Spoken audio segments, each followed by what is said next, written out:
Hello, I'm Paul Healy, the editor of the Roscommon People newspaper. And my guest is Deputy Michael Fitzmaurice, who's running in the general election for Independent Ireland. Michael, you're welcome. Thanks, Paul. So, Michael, you're a well-known figure over the last number of years in public life. But just, I suppose, maybe to recap a small bit for a minute or two, tell us a little bit about your upbringing, where you're from, and maybe your upbringing locally and so on. Yeah, I'm from a small parish of Glinsk, County Galway. Would have gone to the local national school, 3-teacher school. My mother died when I was 10, right. So I had three sisters. One of them, unfortunately, has passed away. And a simple country life, brought up on a small farm. Yeah. And I went on to secondary school for a while. Unfortunately, my father wasn't well, so I didn't. I ended up not finishing the Leaving Cert, or after third year I had to leave. And I started into machinery. Yeah. And I'd be fairly well known probably for being involved in the turf cutting campaign, yeah. And I'm a turf cutting contractor. Not afraid to say it, or not ashamed to say it, yeah. Even though a lot of people would be having digs at us about it. We do agricultural contracting, civil works, and look, I'd have played football. I'd probably the unusual position that I have two county under 12 Roscommon Middle 79 and 80. All right. Where Glinsk and Craigs were a club together at the time. Because the River Suck was all that divides. Do you know what I mean? Yeah. And 79 and 80, I remember in St. Folia's pitch, we won it in 1980.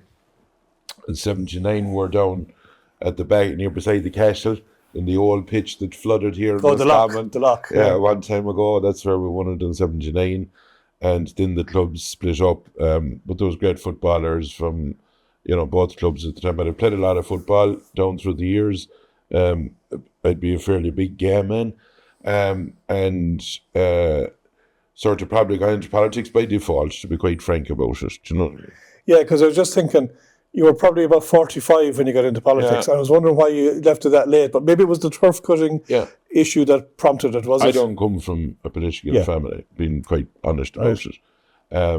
And if someone asked me a few years before we started off, God rest Paddy Cuncannon in Castlereagh, and Sheila O'Connor, and a few great people that started off the campaign in the turf. Yeah.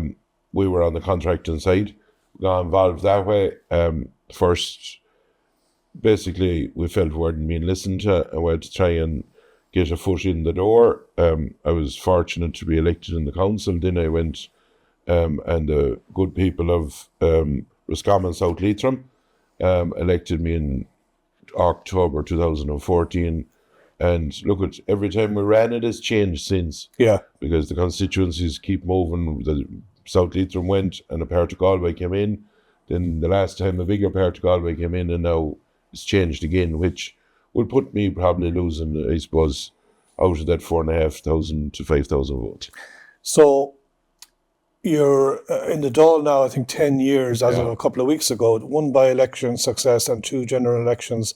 Like, looking back on those 10 years, how would you assess your record of service and delivery for the people? Well, first of all, I remember when I went in, there wasn't a word about rural Ireland or outside the pale.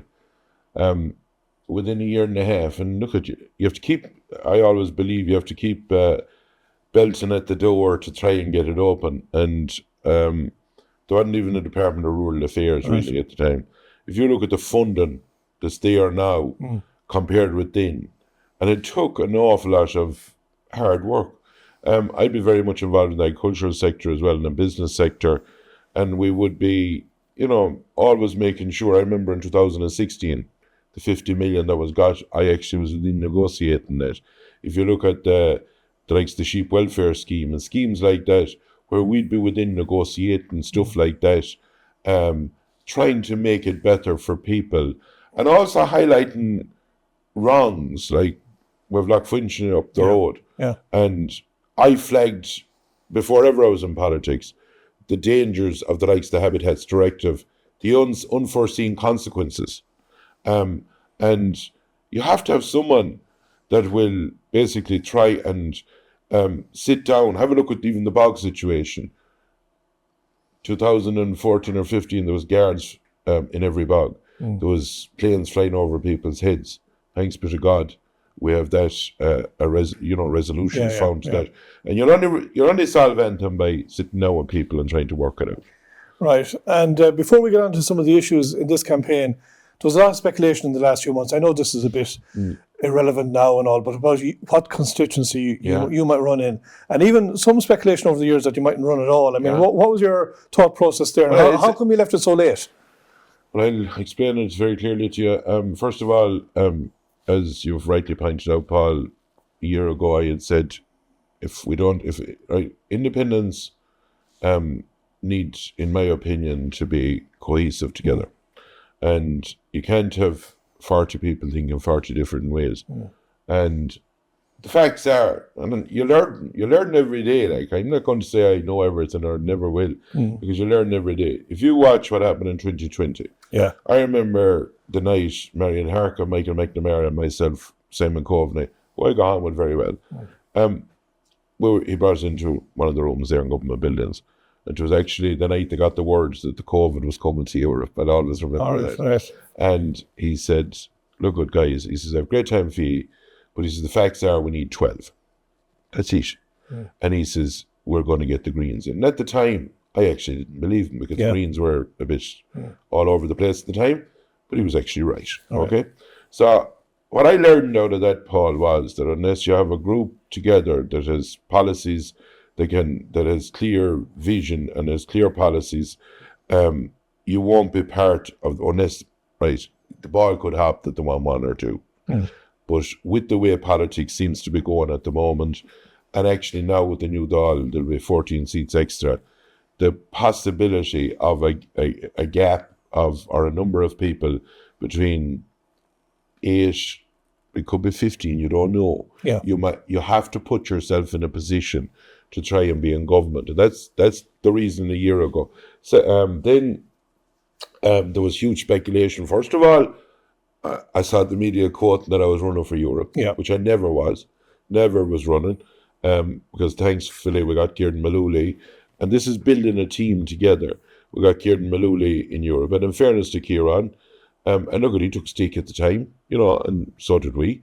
But Kieran turned around, and he's, in my opinion, one of the best MEPs we have out there. Who initiated that? Was it Independent Ireland and you that initiated that, or was it Kieran, or how that initiated which? The relationship with Kieran? I approached Kieran. Right, okay. And because I want to know what's going on. There's no point.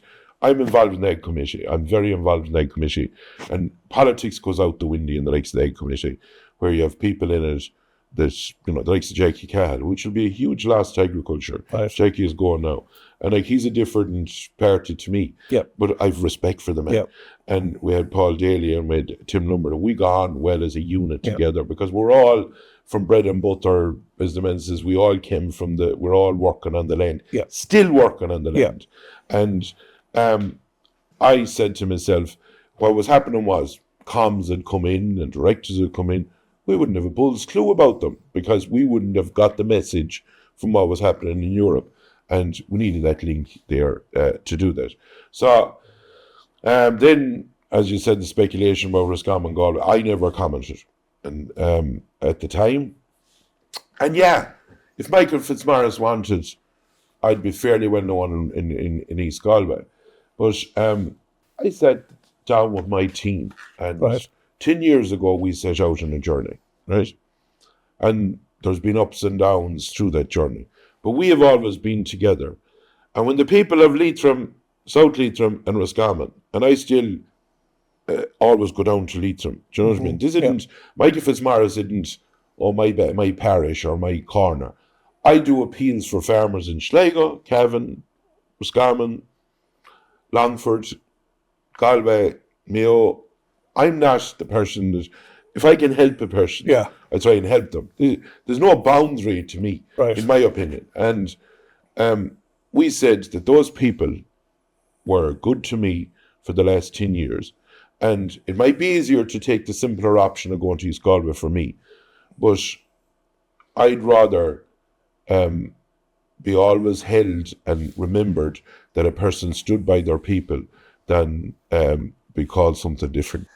And I suppose the Independent Ireland running Declan Geraghty in the other constituency was maybe part of how it evolved in the end. But in the end, anyway, you're staying in Roscommon, Galway.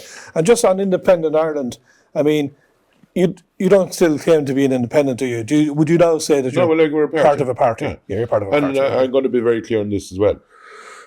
Some people will say, what's the setup, or are you whipped, and can you do? First of all, in the line of if we were lucky enough to be in a situation where we went into government, if we had the numbers, and that's up to the people everywhere.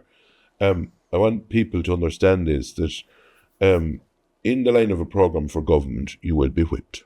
Yeah. Because obviously if you agree a programme for government, you believe it's good, so you're going to agree with it. Second of all, if you're in a government, you have to bring in a budget. Whether you like that or not, or whether it's tough times or good times, you have to bring in a budget. Yeah. And you'll be whipped in that. On confidence emotions, you have to keep a government going. There were the three things that basically a government has to do to stay going. Outside that, on legislation, this is the difference from us to the parties. And I'm up there a while, and I never look at parties or whatever. There's good people in all parties. Sure, And I'll always say that. And I always feel sorry for an opposition or for a government backbencher. The legislation that's coming in, there might be a bit in it that's detrimental.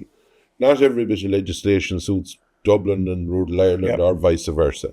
And they see the legislation the same time as us. And I believe that, and this is the formula we've done, that on legislation that it'd have to be debated out, and a person has the right not to support it if they feel it detrimental to them. That's it. Right. And what sort of a seat target would the party have in this election?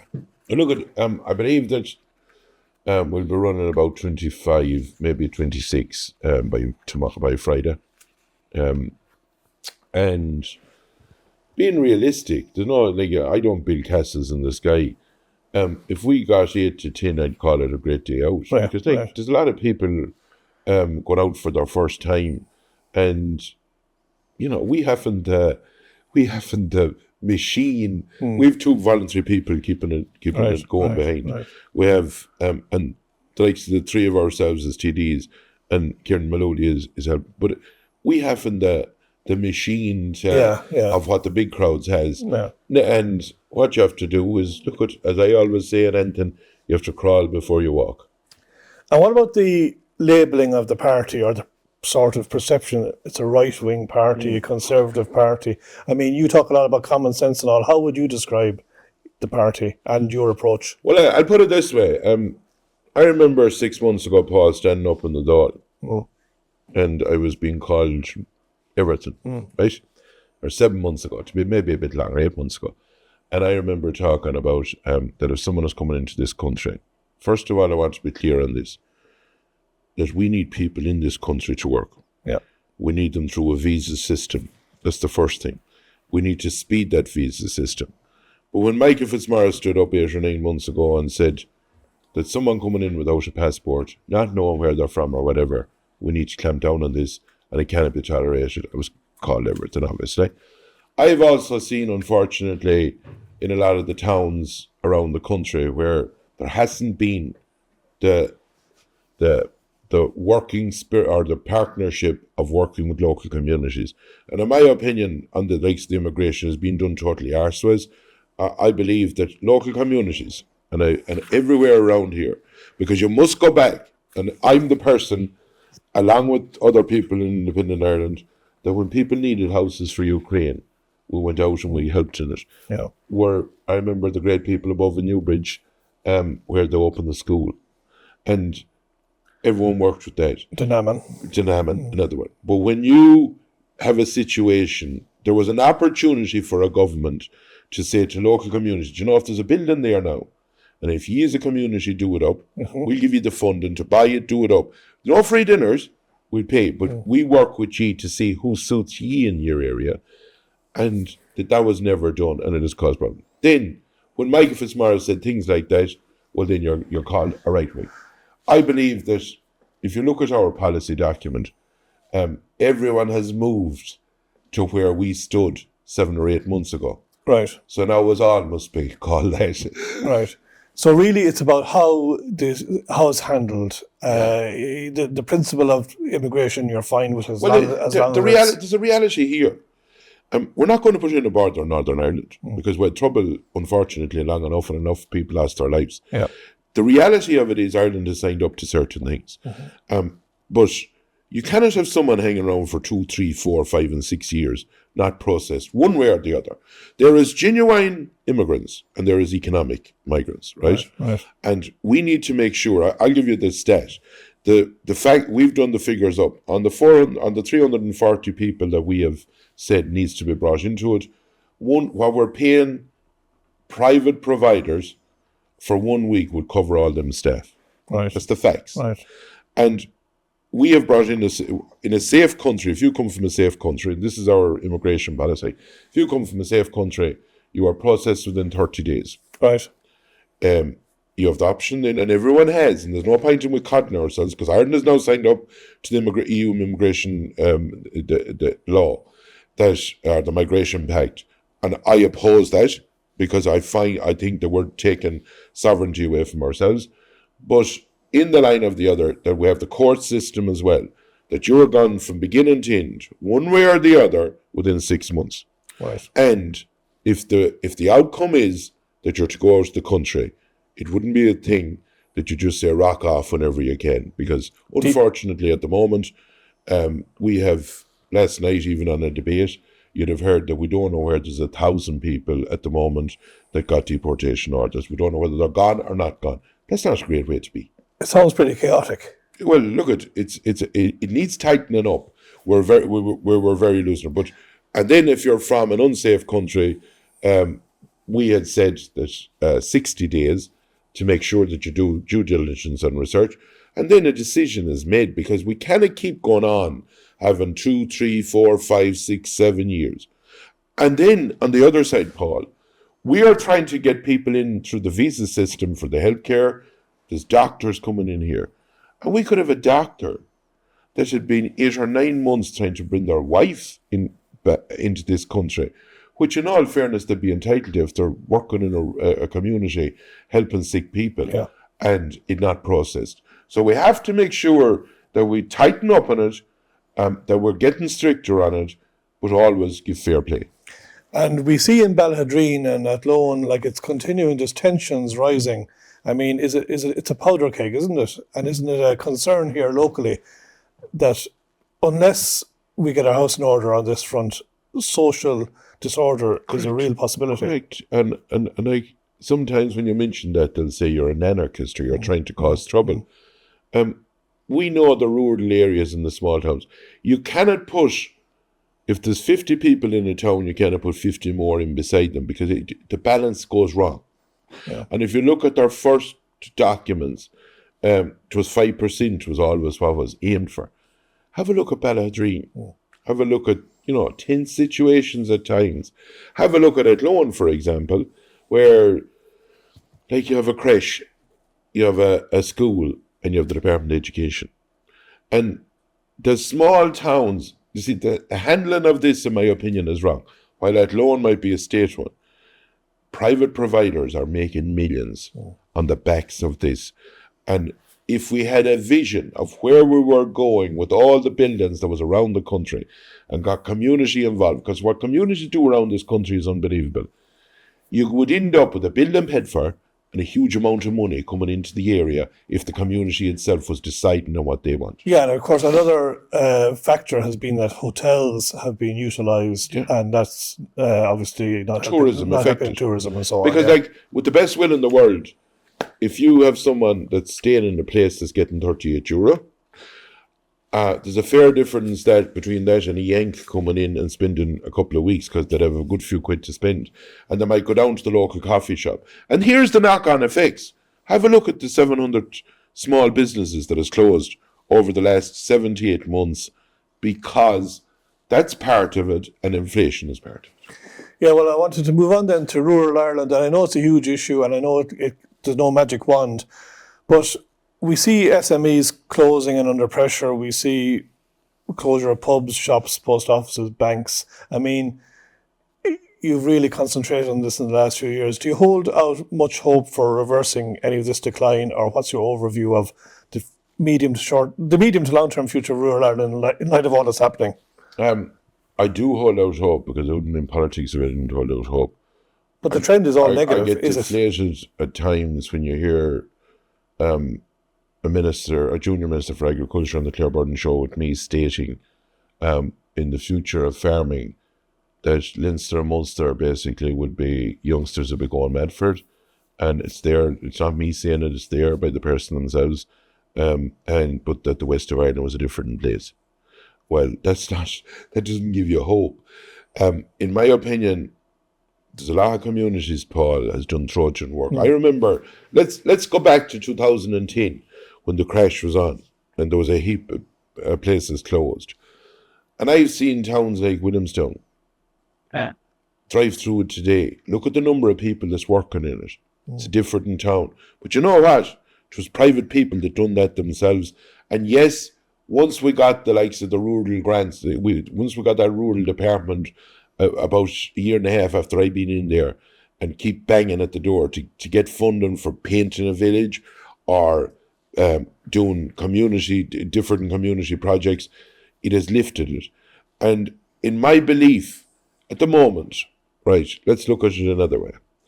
If you want a house in Dublin, you got to have 700,000 or 800,000 or 600,000. Yeah. Now, I will say that there's a major problem on planning in County Roscommon, right? Straight up, I call it out as it is, compared with any other county that we deal with. This is in relation to once-off housing. Yeah, once-off housing or anything, to be quite frank about it. So, I saw this ad coming out about, come to Roscommon and you'll have a house and you'll have everything. It's a tough county to get planning in compared with any other county. Have you spoken to the executive of the council about this? I've met everyone in Roscommon knows my opinions on planning in County Roscommon. And we have got to make it, first of all, if someone wants to build a house, you've got to accommodate it the way that you get people living in here, because that's how you build a community. Yeah. But to answer back the question you have, I think there's opportunities. But for them opportunities, you need investment in the line of sewerage, water, and look, at a lot of our county is fairly good that way in places. But we also need to make sure that we, fast track the initiatives for young people to build in rural areas. And with that comes, we have to look at the likes of rail transport. I've a machine on my phone there from China that can lay 7 kilometres of fast track line a day. Sure, Lord Jesus, we'd be at it all our lives. Do you know what I mean? But there is, in my opinion, there's a future. It's tough, and especially in the agricultural sector, where the age profile is getting older, and people too want different lifestyles. You have to remember that. Yeah. And there's more opportunity. But in my opinion, the big problem is you have to give people hope. At the moment, for a youngster that wants to build a house, unfortunately, they feel pushed out of the market, or buy a house, they feel pushed out of the market because supply and demand is two totally different scenarios, and a lot of them have taken and gone to Australia from rural areas. Just another issue, Michael, locally, and again, there's a lot of issues. Rural crime is a big concern.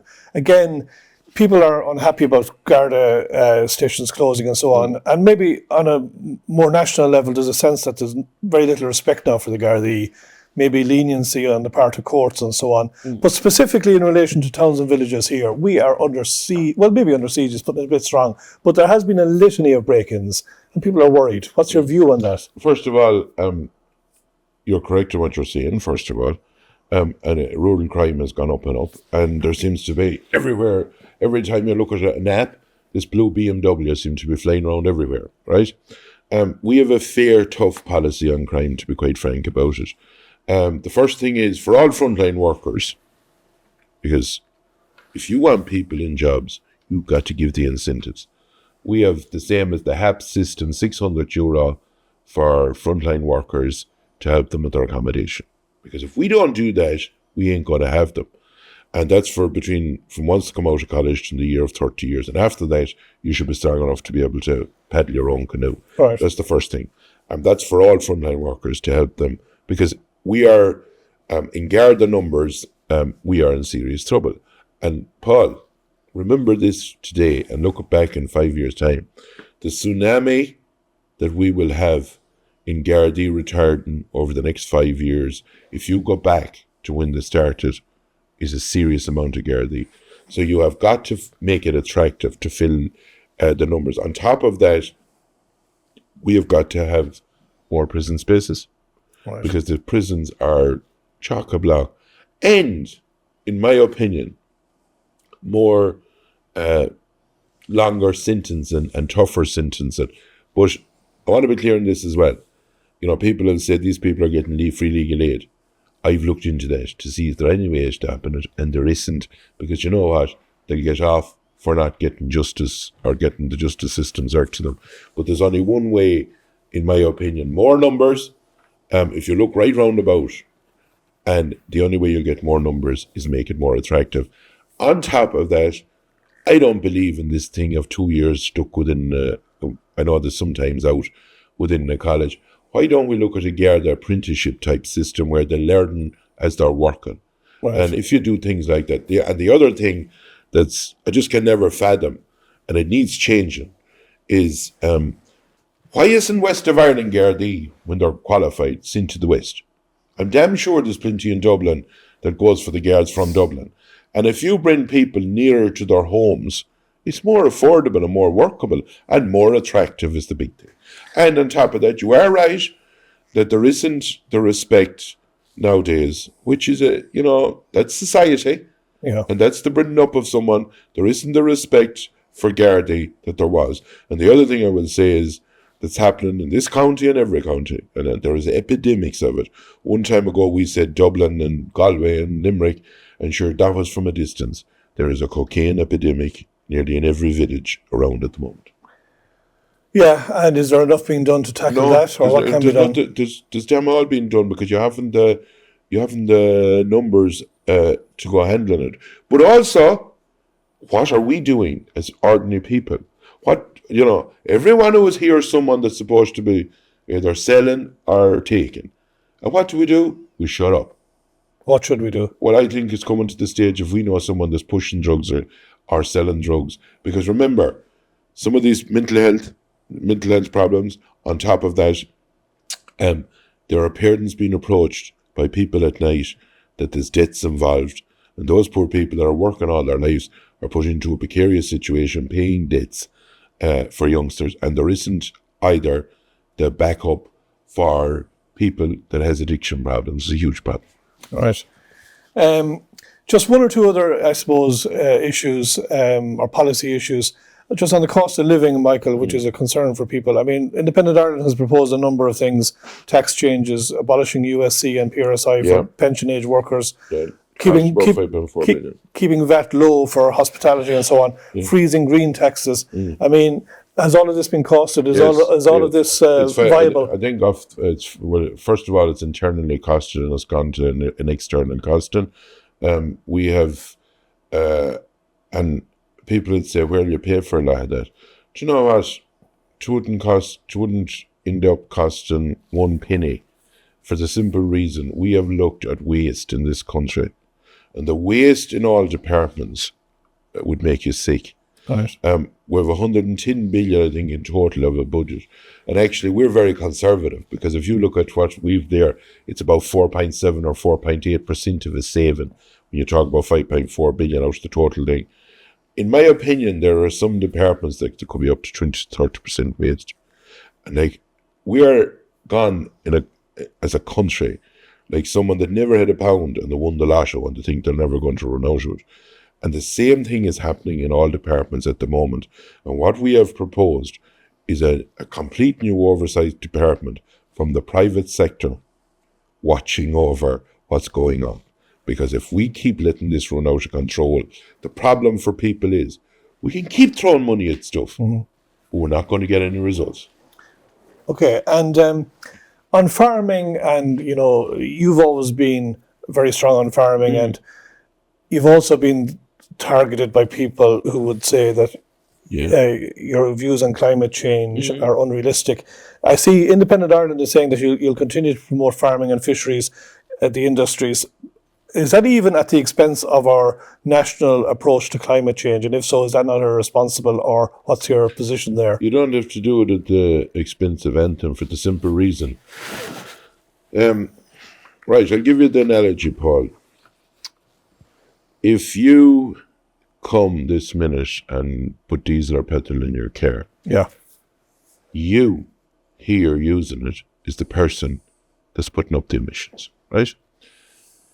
If I have an animal here in Ireland and I end up that the animal to take carbon down, it all doesn't go out again, by the way, in case anyone, if you look at methane numbers, or if you look at methane figures, methane, if you hold your level of stock at the same, it's a 12-year cycle. So what went up 40 years ago is the same as now in Ireland. I'm talking about Ireland. Yeah. I'm not talking about Brazil, just talking about increasing their herd by 28 million, which is 4 times ours. We've signed up, and I'm going to be blunt here, we've signed up to unrealistic targets. There's no point in saying it. They're in the hope and God of us ever coming near the 2030 targets, if we're being honest. There is new technologies like mixed species grasses. There is new stuff where they're putting it in fodder that's taking down methane. There is technologies coming on board, but one thing we're very clear on, we will not accept a coals to national herd. Yeah. Because this is, I thought, and I always understood, this is about the world. Yeah. And if you look at the 70% that's put up of the emissions, most of them aren't at COP, whatever, 28 or 20, whatever number it is. You can always, if there's new stuff you can do, you do it better. Like I'll give you an example of something we've brought into it. I met Foynes Port. I met the airport in Shannon, and I'd be a big supporter in Aker. But we met those people, and people that brought a lot of businesses to the West Coast. And there's a thing called a DMAP. You know, it's a very simple thing. There's only one person in Ireland able to do it, though. But if there's a DMAP that Eamon Ryan has been asked for the last 5 years, it's off the continental shelf where there's a huge opportunity for offshore wind. Okay. And it would actually, if it was done right, the west of Ireland could be one of the finest operations in business and in new technologies there would ever be. But if we don't kickstart that now, we won't be getting ready for 2032. Yes. Some of these things take 7 or 8 years. Yeah. But in the line of the climate debate, I will always stand by rural Ireland. I'm not going to, like, a lot of the stuff that goes on, we've signed up to something. You'd swear that a farmer in Ireland was the biggest polluter in the world, but let's look at it. We have a grass-based system. We turn around and we decide in Europe that we'll bring stuff in from Brazil, and they're going to increase their herd by 4 times ours. Now let's get real about the whole climate argument. Yeah, so we have to look at the bigger picture. So just a couple of final questions, Michael. As I said, there was some speculation that you mightn't run at all, and I know it's hard going, physically demanding, probably mentally demanding. I mean, is it a stressful job being a TD, and particularly with the way things have changed in the last few years, abuse on social media, and even a risk of physical in-person abuse, which we've seen some instances of. Are you concerned about that, and is it getting harder? Yes, it's the straight facts. Right. Like, I remember in 2014, the end of 2014 when I went in and compared with now, whatever COVID has done to this country, it's a totally different place. Like, Right. it's like this, everything has to be on the button now. There's no one has a bit of patience. But look at, People seem to be very angry. yeah, they have less patience. Right. I'll put it that way. Right. But I'm probably lucky in one way that I'm a fairly big lad. There's no week we don't get emails threatening us about voting one way or voting the other. Generally, you'll get the smart aleck that puts on the private number and goes ringing you, and all I'd ever say to them is, listen, name a place and I'll meet you. That's, I've played football a good while, and I wouldn't be a lad that'd shy away from someone giving me grief, and I won't shy away, and I won't accept it, because, like, we're in here to try and help people and do good. Every 5 years or 4 years or whenever there's an election, the people have a choice to decide. But can I say one thing? They're in the minority. Yeah. Most people I meet are the finest, decent people, and all we're doing is trying to be that link. We're not magicians. Like, no one goes saying like, look, Michael Fitzmaurice got me this or done this. No. Yeah. It's like we take a little baton from them, the problem that they have. We'd be used to maybe dealing with it, and we try and move it on to help them. We're not, people that say, oh, Chelsea was a great fella doing this. I don't buy into that. I believe what we are there is to help people. And while I enjoy helping those people, but on top of that, I'm an awful believer in rural communities and rural Ireland. And that means the likes of Roscommon town. That means bigger towns, not even this size. And if you can do good, stay at it. And but you need a fair appetite. I'm, I do probably 16, 17, 18 hours most days. But then when the bog is on, I go up in a digger. Yeah. And that's my holiday, because I go up in a digger for a few hours every day. And I probably do about 40 hours at the politics. And I tell people, let's straight out, because some days some journalist or someone will take a photo of Michael Fitz on a digger. Oh, what's he doing? You know what I mean? Yeah. Because there's always that as well. It's gone very dirty that way, I would say. Yeah. And just when the election is over, and presuming, I know we can't presume anything, but in the event of you being re-elected, Michael, and Independent Ireland doing well, I get the impression you're determined to enter government if at all possible this time, or very much up for it. We're open. Very open to sitting down with any of the parties. I don't know how the ball will bounce. Sure. You hear speculation at the moment that they're love bombing Labour, right? There could be. Yeah. I don't know. Yeah. And let's be honest. And, there'll be digs thrown for the next 2 weeks. There'll be digs thrown at me, and there'll be digs thrown at everyone. You'd swear Fianna Fáil and Fine Gael would never talk to each other again. But let's call a spade a spade.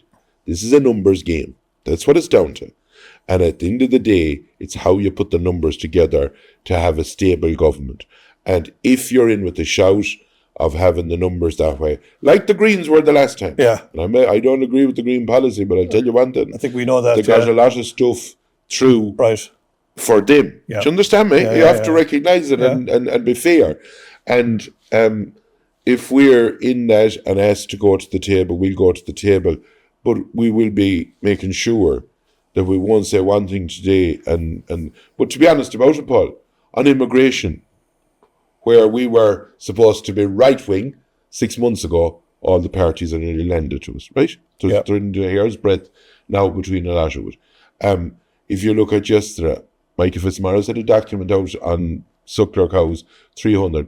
It was bet yesterday by 50. Don't know where they get the money, but it was bet yesterday.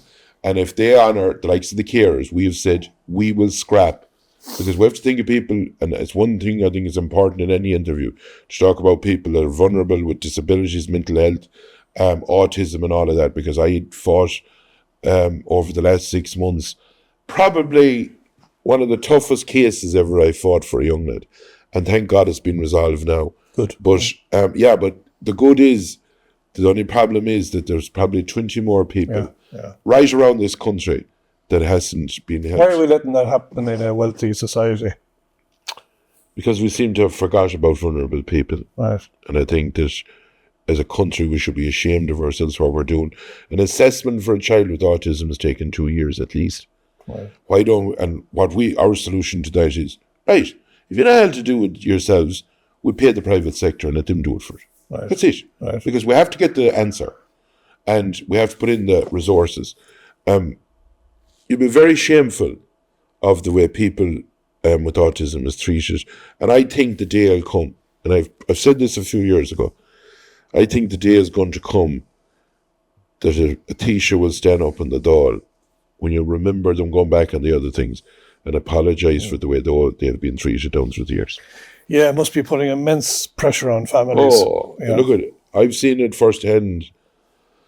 And I tell you, your heart will go out to them.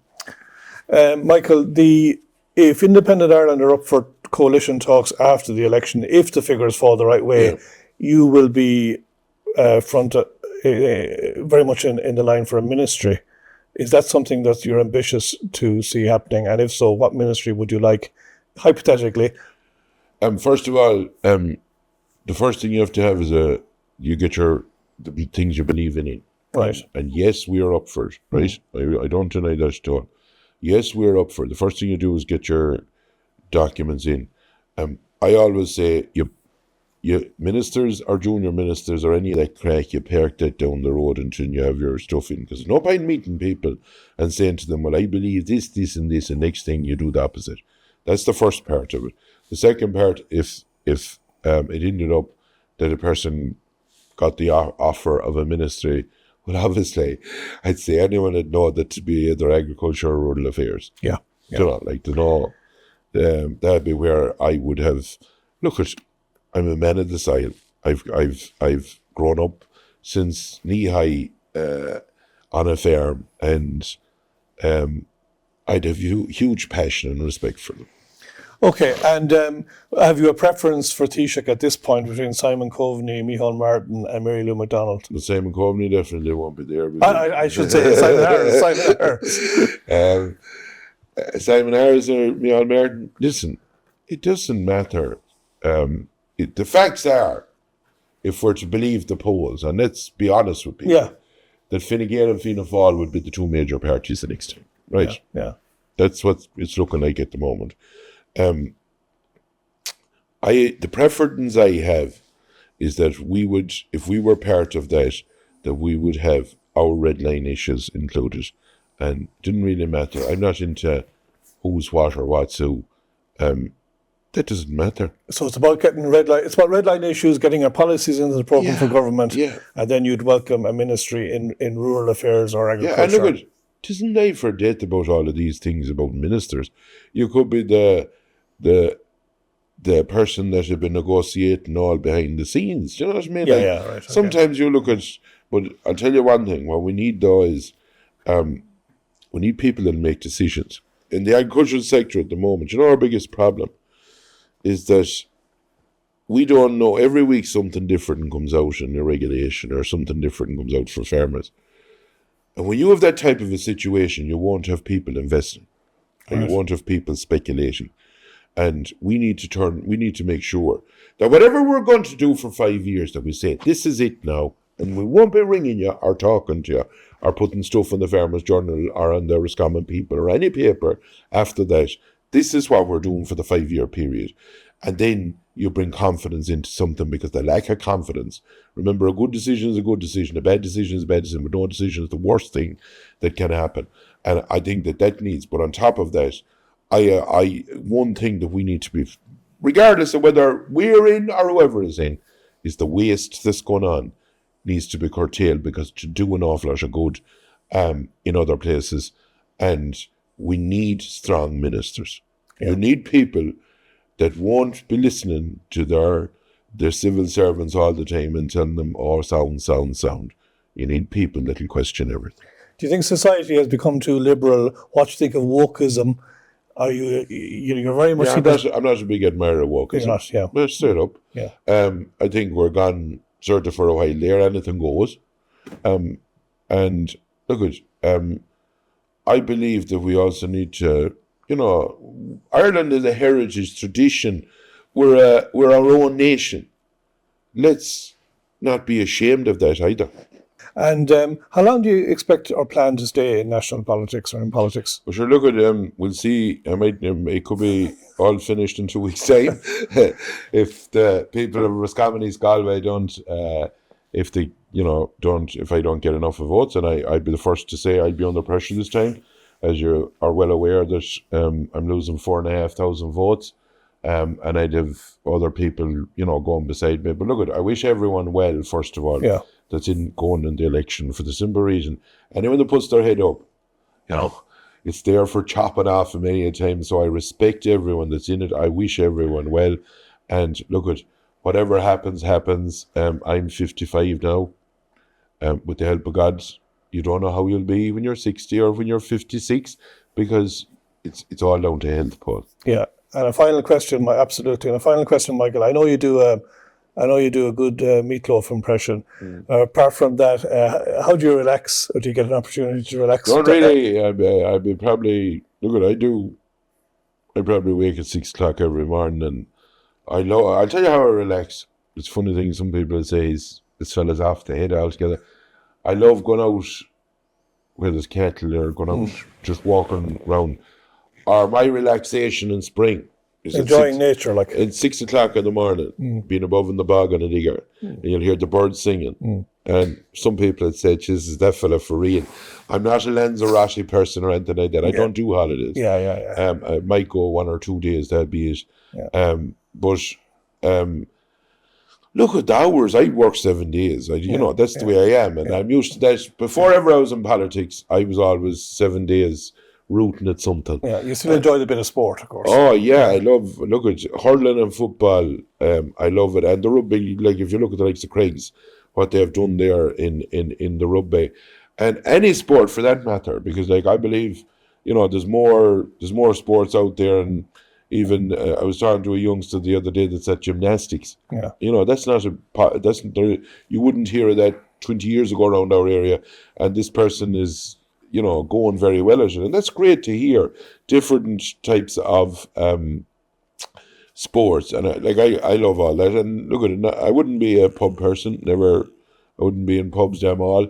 I might go in for a few minutes to say hello to someone, but I wouldn't be into that. I just look at our house is sort of an unusual house at home, with the family, and when you're out contacting and there's tractors around the place, there could be 10 or 12 young bucks within, I have a daughter that's actually doing veterinary at the moment in Poland, and there'll be some of her friends when she's at home, and you learn a lot from them as well, because you know what's going on. Yeah, exactly. You hear everything that's going on, and you'd hear the crack that's going on. And they're into stuff that I wouldn't be handy at, the Snapchat and all the different things. Yeah, but it keeps you informed. It keeps you informed. Yeah. They're actually giving you an education. Yeah, well, look, Michael, I'm conscious you're a busy man. We appreciate you taking part in this Roscommon People podcast series, and we wish you the very best of luck in the forthcoming general election campaign. Thanks, you, Michael. Paul, and thanks for having me. Okay, thank you, Michael.